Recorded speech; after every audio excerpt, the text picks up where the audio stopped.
In this video, we are going to discuss Once Upon a Time, written by Gabriel Okara. Gabriel Imomisi Okara was a Nigerian poet, novelist. He was the first modernist poet of Anglophone Africa. He is best known for his poetry, published in The Fisherman's Invocation, 1978, and The Dreamer, His Vision, 2005. Both in his poems and prose, Okara drew on African thought, religion, folklore, and imagery. He has been called the Nigerian negritude. His themes include culture, conflict, colonialism, and racism. In 1979, he won the Commonwealth Poetry Prize for The Fisherman's Invocation. Introduction about the poem.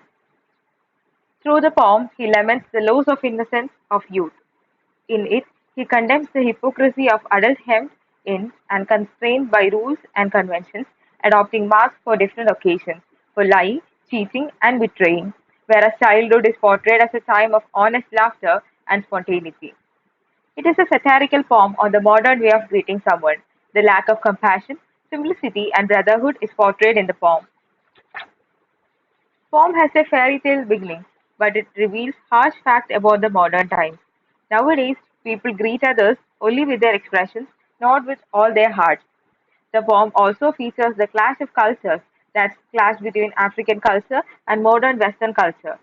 The poet depicts how modernity has changed their culture as well as the mindset of people. Poem is told from the perspective of a father who is telling the story to his son. Let us get into the detailed analysis of the poem.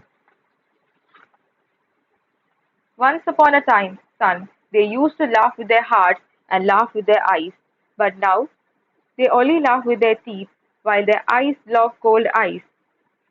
Search behind my shadow. So the title of the poem, Once Upon a Time, is the first line of the poem, and a father is the speaker, and father is speaking to his son. He describes the lack of compassion in modern times, and he begins the story by saying that they used to laugh wholeheartedly in olden times, and they represent native Africans. They not only laugh with their face but also with their eyes, and eyes are considered as the canvas of one's mind. He also says that now people only laugh with their teeth, and their eyes are like ice blocks. It's a metaphorical reference to coldness and the missing of compassion.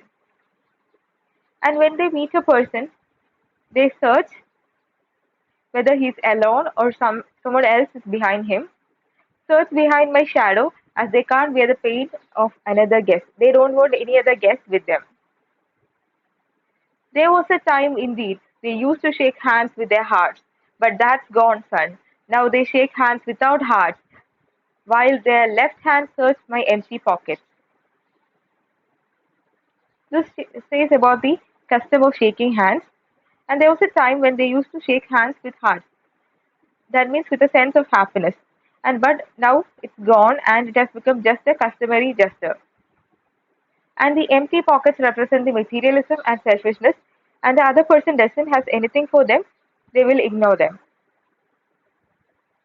Feel at home, come again, they say, and when I come again and feel at home, once, twice, and there will be no thrice, for then I find doors shut on me. Next, the father describes a kind of humorous incident. In olden days, visiting the relatives' homes was a source of happiness, but nowadays the frequent visit to their house annoyed them and he found doors closed on him.